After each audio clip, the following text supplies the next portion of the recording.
Hey guys, welcome back. So today's video is my design team project for the Bleeding Art Challenge blog. As always, every month I will leave a link in the description box below. It's all mixed media all the time, so I hope to see you guys over on the blog, and we have some amazing sponsors, so come check us out. I'm going to start with this piece of wood and this porcelain mask. My neighbor had given me a whole bunch of these masks, and I kind of started tearing them apart a little bit, and I thought today would be, a good day to play around with one. So I'm going to use some cheapy black acrylic paint. I didn't bother to gesso the piece of wood just because I knew I'd be covering it anyways, but I'm going to take some E6000 and put that around the edge of the porcelain mask, and then I just have a scrap piece of neon green, like in your face neon green fabric, and at this point, looking at it, it looked like a luchador mask, which is totally not what I was going for. But I'm just going to attach that, both the fabric and the mask, to the wood with the E6000. And then I'm going to go in with some Liquitex Basics Coarse Texture Gel. It's kind of gritty, kind of sandy, pasty-ish. And I'm just going to line the whole outside of one to cover my sloppy glue, and two, just to blend the mask into the wood itself, so it looks like one cohesive piece.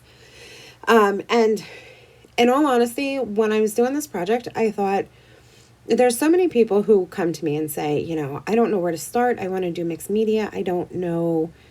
There's so many products out there. I don't know which one to get first, or, which line to get first. And this is a super simple project.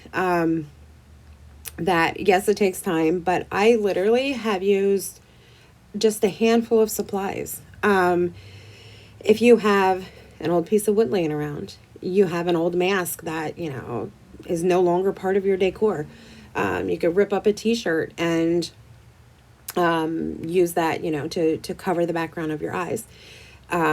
Cheap black acrylic paint, a little texture paste. You can use modeling paste. You can use stucco from the dollar store. And this is Bo Bunny's gold. They make like pearl dots. That's not even what they're called. Enamel dots. It's a dimensional. And if you don't have these, you can use old school puffy paint that, you would use to decorate your t-shirts with. So in all reality, there's not many products used on this one piece. It's all in how you use the products that you have. So I just, I really wanted to show everyone that you can use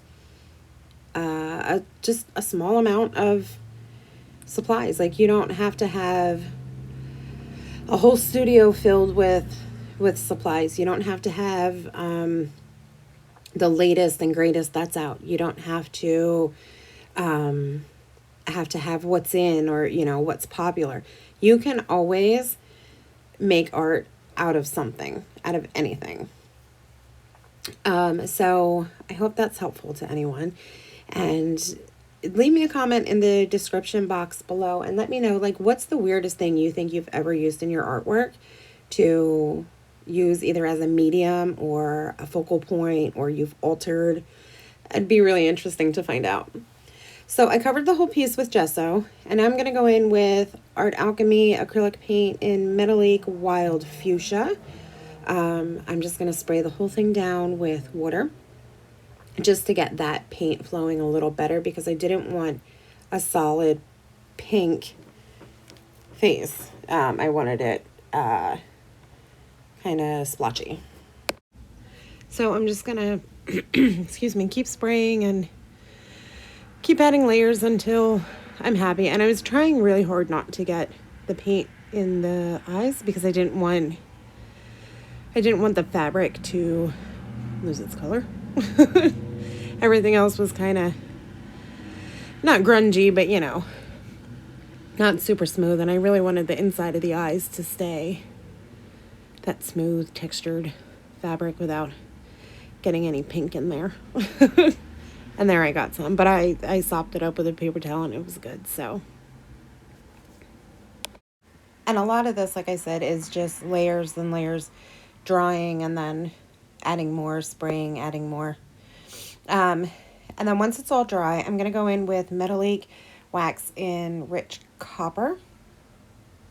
And at first I thought I was just going to focus on the edges and the raised bumps, where we put the enamel dots on.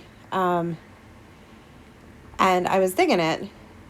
But then I ended up, because I got fat fingers, so I can't just touch the raised areas. I ended up putting some of it along the whole piece, but not real crazy, not super solid.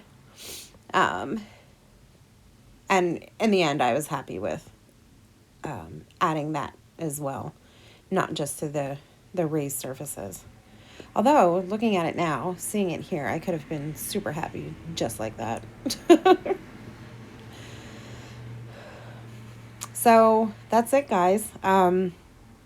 Nothing else to it. Like I said, there's